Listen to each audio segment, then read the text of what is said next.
mooy li nga xam ne kon Daouda jot nañ ko ci ab xibaar. waaw noonu la demee loolu mooy procédure bi boo xoolee affaire Madiambal Diagne ay étape la. voilà amoon na première étape xam nga am deuxième étape bi. voilà am troisième étape bi donc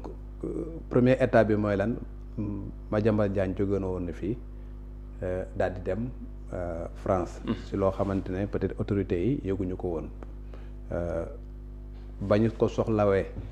dans l'affaire benn dossier bu nga xamante ne dossier Saint-If la woon. dossier bi nga xamante ne ci lañ inculpé woon kii di soxnaam. ak ay doomam ak kenn ku nga xamante ne xaritam lañ benn marab bu nga xamante ne finalement sax bàyyi nañ ko. moom mi nga xamante ne moom lañ jàpp ne mooy ndeyu mbile ji jotuñu woon ci moom mu nekkoon France moom si boppam mu defoon benn poste daal di wax ne mi ngi France. li nga xamante ne le Sénégal mënoon na koo def en se basant sur les accords de coopération judiciaire bi existé entre le Sénégal et la France. moom mooy benn déjà sur le plan judiciaire mu lancé un mandat d'arrêt mais bi mu defee un mandat d'arrêt également daal di bi ñu demee ba exécuter le mandat d'arrêt ba jàpp Madiambal Diagne en France ñu daal di introduire benn demande d'extradition. parce que bi ñu defee mandat d'arrêt bi dañ ko dugal également ci le réseau de Interpol. la police internationale bi nga xamante ne France da cee bokk Sénégal da cee bokk ñooñu bi ñu exécuté loolu jàpp ko daal di koy indi au niveau du parquet de Versailles. ñooñu waroon a jël une décision la décision bi ñu waroon jël mooy lan soit dañ koy mettre sous écrou extraditionnel. mooy yóbbu ko ci kaso en attendant ñuy àddu ci mbiram wala ñu jox ko inculpé ko daal di koy jox wala ñu jox ko liberté provisoire. et je pense que en ce moment là liberté provisoire la juge bi décidé woon. daal di koy mettre sous contrôle judiciaire interdire ko de sortir du territoire à partir de ce moment là ñoom ñu recueillir la demande d'extradition bi nga xamante ne ministère de la justice bu Sénégal moom moo ko jël jébbal ko le ministre des affaires étrangères ministère des affaires étrangères Sénégal transmettre ko son homologue de la France daal di koy wàcce moom tamit au niveau du ministère de la justice ministère de la justice daal di koy wàcce au niveau du parquet de Versailles loolu mooy procédure bi ba mu ñëwee loolu nag la chambre d'instruction bu Versailles moom mooy li ngeen ñu woow ñun suñu chambre d'accusation ici au Sénégal moom moo waroon yor dossier moo ci waroon a àddu bañ ca jëlee liñ njëkk a def comme ni ma la waxee statuer sur ki nga xamante indi nañ leen woon muy Madiambal Diagne ndax dañ koy yóbbu kaso wa dañ koy bàyyi yóbbuwuñ ko woon kaso ñu bàyyi ko mu dem daal di fixer benn audience mu war a ñëw pour que ñu layoo la première fois ñoom bi ñu ñëwee dañu renvoyé woon daal dossier bi daal di ne état du Sénégal dafa am complément d'information bu nga xamante ne dañ ko doon laaj pour que ñu mën cee àddu et complément boobu nag am na diir bu ñu joxoon état du Sénégal et je pense état du Sénégal àddu woon na joxe woon na yenn réponse par rapport à ça ba mu joxee réponse nag réponse yooyu nag moom mooy audience barki Dembo Ndiaye bi ñu ñëwee examiner les réponses de l'état du Sénégal examiner également li nga xamante mooy réponse des avocats de Madiambal Diagne après ci la ñu fixé la date du délibéré au 3 mars maanaam le 3 mars bii di ñëw ñu tuddee la chambre d'instruction bu Versailles dafay décider ndax réellement ñoom dinañ accéder à li nga xamante ne mooy état du Sénégal moom la demandé. muy dañu bëgg Madiambal Diagne ñu extrader ko au Sénégal pour que ñu mun koo topp dans l'affaire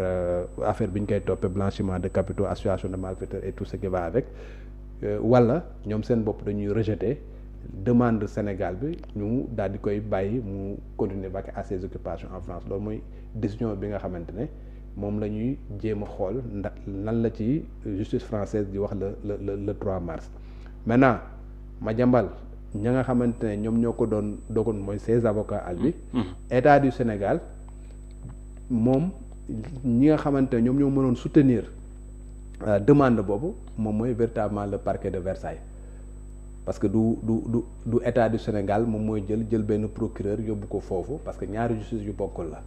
dans le cadre de la coopération ña nga xamante ñooy état français ñoom ñooy représenter l'état du Sénégal et soutenir li nga xamante moom la état du Sénégal daal di demander suivant les arguments yu nga xamante ne moom la état du Sénégal transmettre à l'état français loolu moo tax nga gis ni le parquet de Versailles ñoom seen bopp dañoo soutenir li nga xamante ne moom la état du Sénégal bëgg daal di demander à ce que ñu extrader Madiambal Diagne au Sénégal pour permettre à la justice sénégalaise ñoom ñu mën a def li nga xamante ne moom lañ soxla ci moom mooy laaj ko ay laaj fexe ba nga xamante ne liñ ko incriminé ci rapport Saint-If boobu ñu jëm koo leeral ndax réellement lañ koy jiiñ moom moo ko def yan explication la ciy joxe. yan firndeel la ñu am xam nga pour arriver ci cëppaandaw ga wax ni liñ koy jiiñ moom moo ko def wala defu ko justice mën a def son travail convenablement comme ni ko suñ texte yi prévoir. mais loolu nag bala ñu ko mën a def il faut impérativement ñu jot ci moom loolu moo tax état du Sénégal a demandé son extradition le parquet de Versailles soutenir na loolu.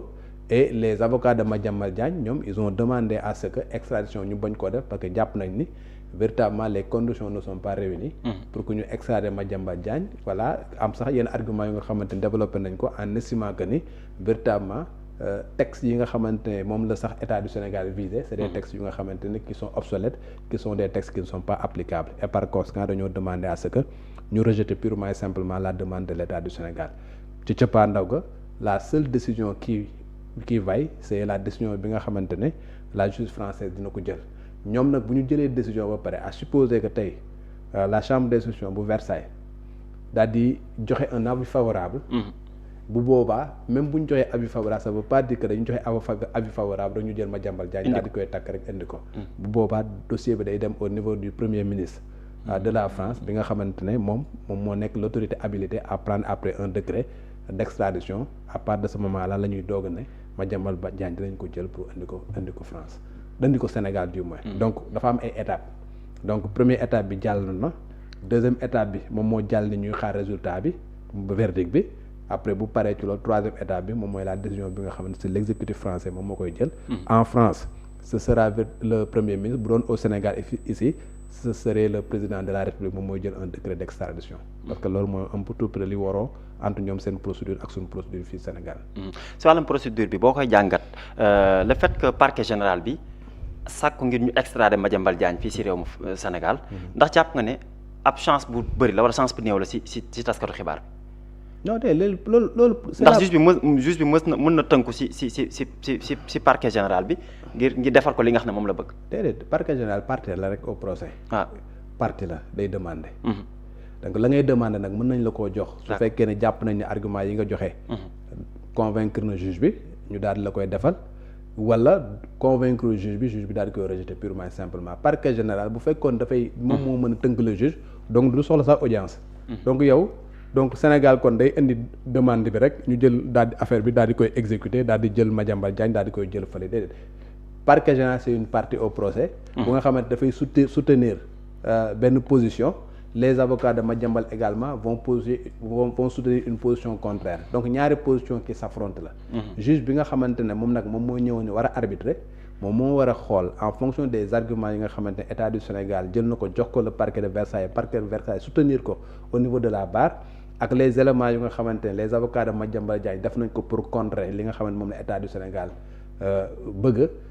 argument yooyu lay jël moom bu boobaa mu toog nag dans le secret de sa conscience mu daal di xool li nga xamante ne jàpp na ni moom moo dëppoo ak yoon. moo dëppoo ak texte yi nga xamante ne moom lay appliquer. moom muy le code de procédure pénale français muy dëppoo également ak le droit international muy dëppoo ak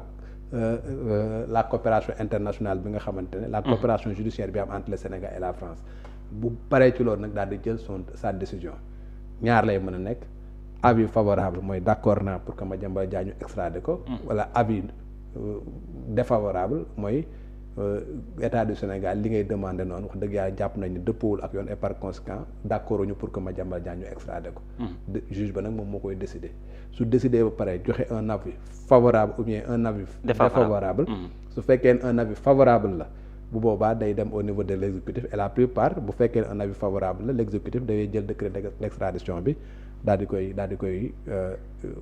ñu mën ko exécuter véritablement. d'accord mais naka ngay jàngatee li maître Ousmane Thiam wax bokk ci avocat yi layal journaliste Madiambal Diagne nee na parmi ci 5 questions yi nga xam ne. dañ ko c'est-à-dire état bu Sénégal da koo daal di fournir. en guise de réponse état bu France. lu jëm ci li nga xam ne moom moo di laaj yi 3 rek lañ jot a joxe li nga xam ne lañ jot a tontu. donc ñaari question jotuñ koo tontu ndax jàpp nga ne loolu aussi ab impact lay indi ci li nga xam ne moo di dossier. waaw non loolu juge bi mooy apprécier.